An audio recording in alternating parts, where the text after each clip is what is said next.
अनि मेन कुरो भनेको चाहिँ हाम्रो के हो यो भनेको वार्षिक वर्षमा एकचोटि गर्ने पूजा हो। यसलाई पितृ पूजा भन्छौँ।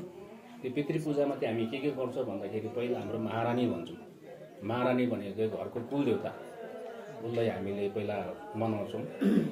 मनाए पछाडि चाहिँ हामी त्यस पछाडि त्यो जुन चाहिँ बाहिर गाडीको दुईवटा खम्बा छ त्यसलाई याक्सारिङ भन्छौँ क्या, याक्सारिङ भन्छौँ।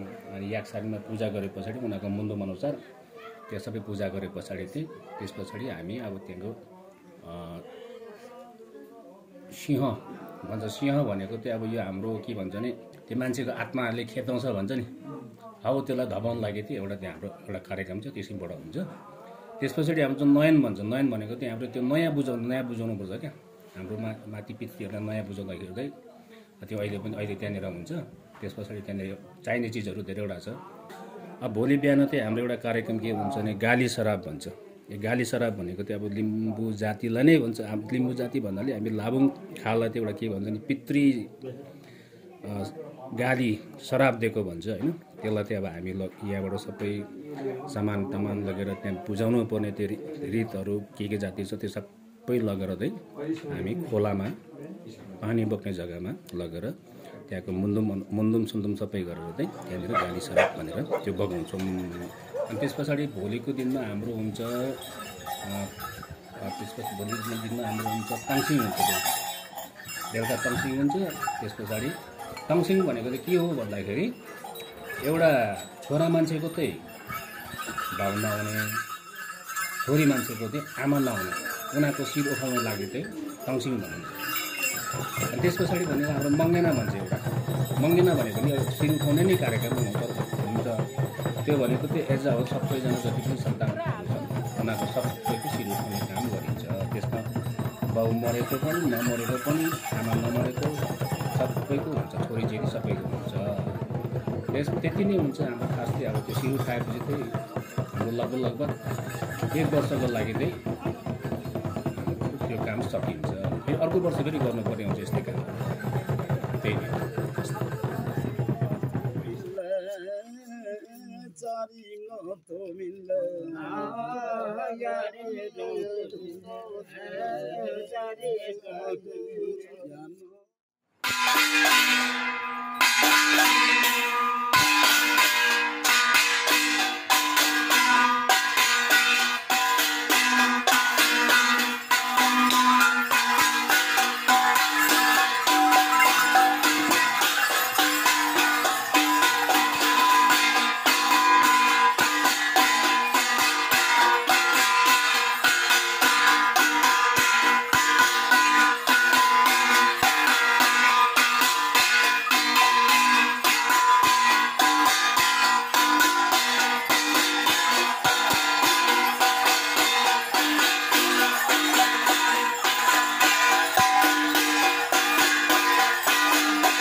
त्यस पछाडि भनेको या यस्तो नराम्रो लागेकोहरू सौलाले फ्यान्फी हिर्काउँछ अनि त्यहाँदेखि उता जाने।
अलिक लामो लामो छ नि